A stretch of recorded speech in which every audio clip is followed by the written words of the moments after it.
Tulo ka kasong kriminal, lakip ang rape ang gipasaka sa kaning miyembro sa Kingdom of Jesus Christ batok sa founder nga si Pastor Apollo C. Kibuloy. Laing upat pa ka mga leader sa mong ministry ang gikasuhan sab.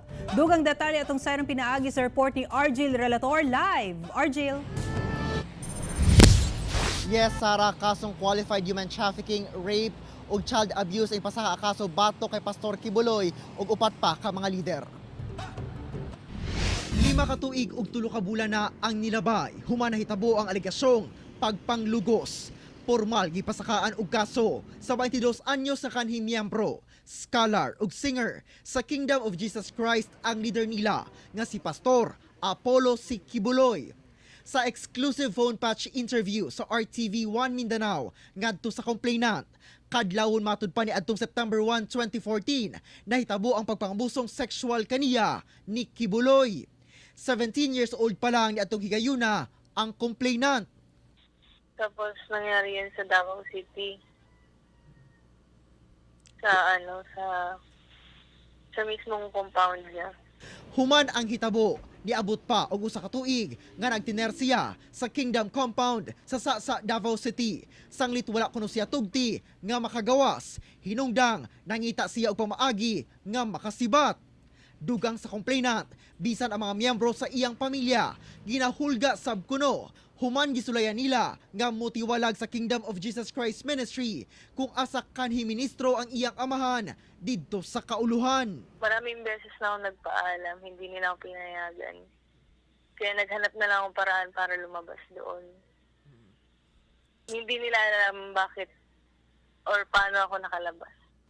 Sa usa ka press briefing, gilimod sa abogado ni Pastor Kibuloy ang pasangil batok sa iyang kliyente. This is part of a grand conspiracy to pin down Pastor Apollo C. Kibuloy. We will show to you that this is not true, was not true, and will never be true. Kasong qualified human trafficking ug child abuse ang gipasaka batok kay Kibuloy ug upat pa ka mga leader nga sila Jacqueline Roy, Crescente Canada, Pauline Canada ug Ingrid Canada. Dugang kasong rape ang kay Kibuloy. As to how all of these persons committed rape is still a study for us. We will still read the cases that she filed against us, but I think you know it is very impossible for 6 persons to commit rape as against one lady. Yung si Crescente, yung si Enteng Canada kasi,